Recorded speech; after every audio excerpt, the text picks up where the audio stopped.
Good morning. Another lovely day. What an awesome day. Anyway, don't always trust the weather app. It said cloud and rain, but it's lovely. Maybe later. I don't want to jinx it though. I've just jinxed it. Sorry. Anyway, for those asking, my washing is going well. Time is running out though. If you didn't know, yesterday's video, I was talking about the washing I have to do. Morning, Steffi. Give me a header if you're coming in. Give me a replay if you're on replay. So I'm talking about what to do if you become a snacking monster. And this came from last night's Q&A in our Kickstart group. And this is just a Q&A for people who have kind of just joined, come in on their first part of their journey. Morning, Stella. And it's really interesting because she's really onto the next part of her journey now. But she's lost nearly 3 stone. I just want to put this into perspective. And good morning, Joss. But my point in this is, she said, I've become a snacking monster. And from that, I could easily just go into, all the questions that we go over a lot, which are quite powerful. Why are you eating? Are you hungry? How do you feel at that time? Maybe you should use a snack diary, a mood diary, see how you're feeling. Are you eating your feelings? Are you eating to feel a certain way? And these are all very relevant. We perceive foods. We have an interesting relationship with food because we perceive food as more rewarding than it actually normally is for us. Let me know if you agree with that. Drop a yes in the comments if you do. Do you perceive food as more rewarding than it actually is? Especially when we're tired and stressed, and that's proven. Science shows us that our prefrontal cortex essentially is shut off. And we know that sleep, meditation, relaxation, morning Louise, can help us with that. And that helps us flick it back on.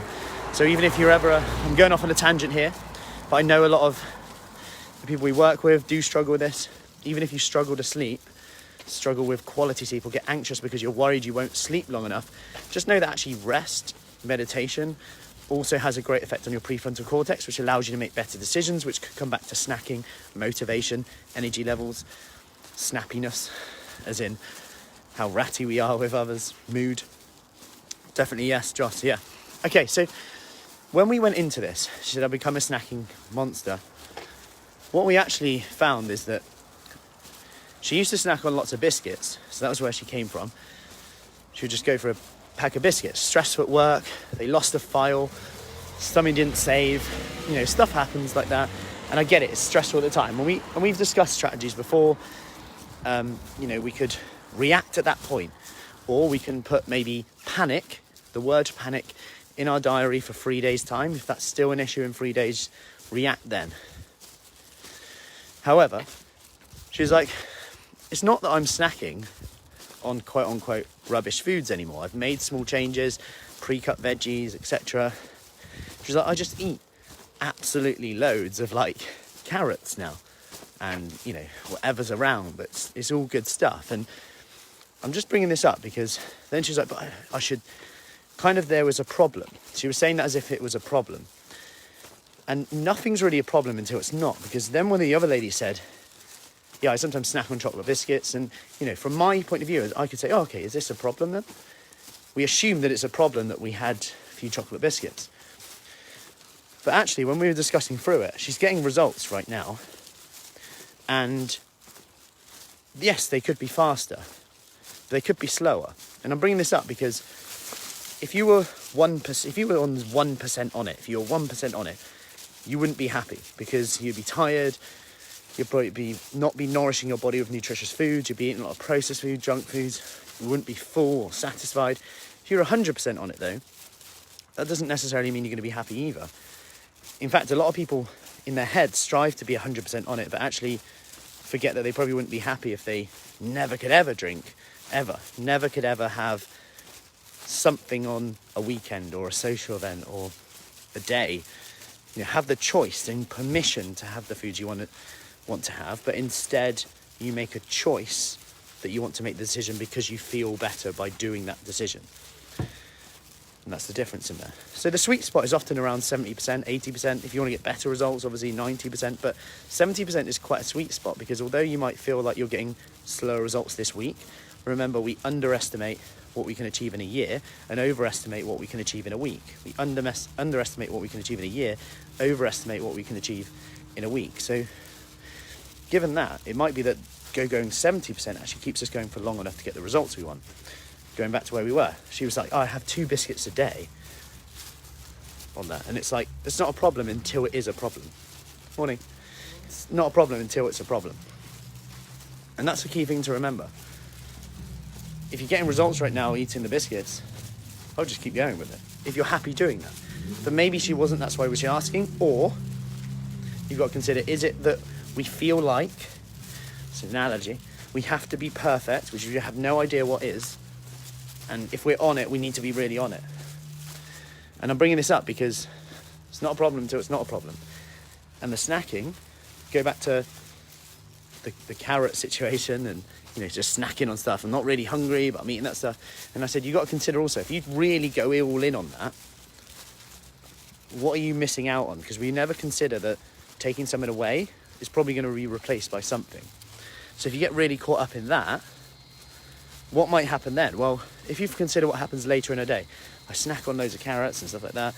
Okay, later in the day, do you snack later on? No, because I'm not really that hungry. I have my evening meal and I'm okay now. Whereas once upon a time, it would have been like starve in the day, not eat that much. Now she's nourishing her body with nutritious food. She's getting a bit of a crunch. You know, we know from research having a crunch is quite satisfying. That's why generally apples, carrots are more satisfying than other stuff quite a lot of times. So smoothies, maybe some, depending on their protein intake, might not hit the spot for some people. So my point in here is if you become a snacking monster, you've got to consider, is that an issue for you? 1. Consider, is it really an issue for you?